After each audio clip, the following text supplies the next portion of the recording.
Hey guys, Broken Spirit, Calloused Hands. This story picks up where Daddy's Money stopped. Now, if you have not read Daddy's Money, click off.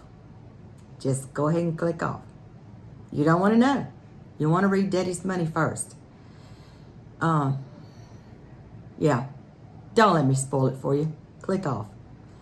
Go ahead and get yourself a copy of Daddy's Money. Read it, and then come back to this one. Broken Spirit, Calloused Hands. By me. Chapter 1 is called The Valley. Again, don't be listening to this. Don't be listening to it if you have not read Daddy's Money. Get your copy today. Chapter 1, The Valley. It was a cold night. A coldness unlike John could ever remember. Although spring weather had been predicted to arrive early, the forecast was more of the same for the next few days. One last cold snap before spring. The beams from the headlight of the old farm truck pierced through the sleeting rain. The numbness in his fingertips was actually a welcome change. The stinging in his hands had long since passed. He missed Henry, his friend and mentor into the world of farming. He would have known what to do. At this very moment, John wished he were anywhere else but here in the valley of his own pasture.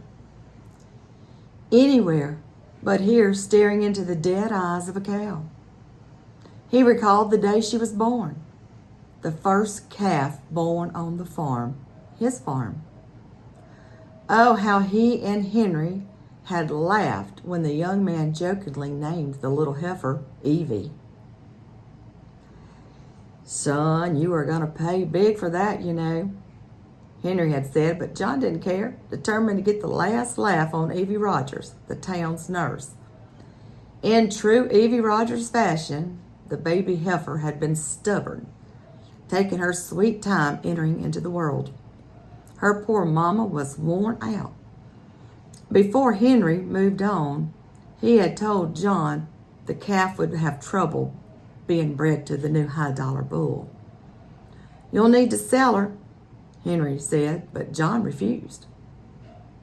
Evie was special. Her birth had been a sign of good things to come. His mentor had been right, though, because Evie's first calf was too big. John had to face this bad decision alone. In years past, before he grew into the man he is now, leaving would have been easy.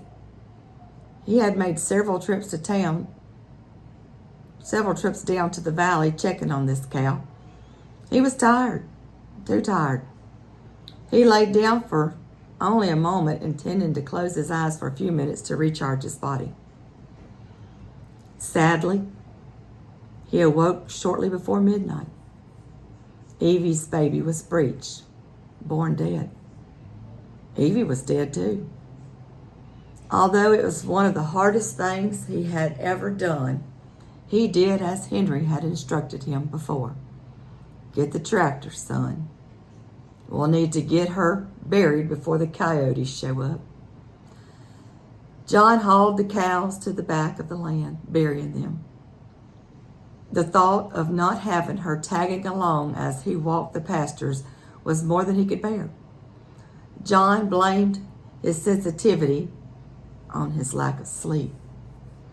"It was just a cow after all," he repeated to himself more than once. "Just a cow."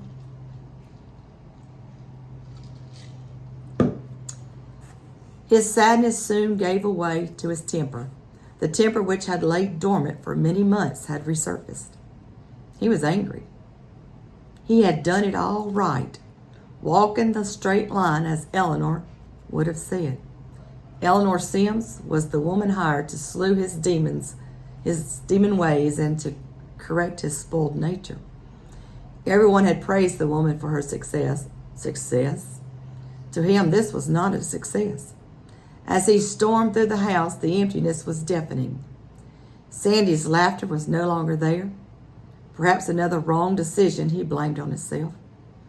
Cassidy, his first true love, was not standing at the kitchen sink watching the animals as they walked about the pasture. He had done her wrong too. He even found himself surprised at missing Emily's tap shoes. The determination he had once felt in staying on the farm was not there. He had won the bet with Eleanor, and yet seemed as though a loss. The night had defeated him. It may have been his last straw.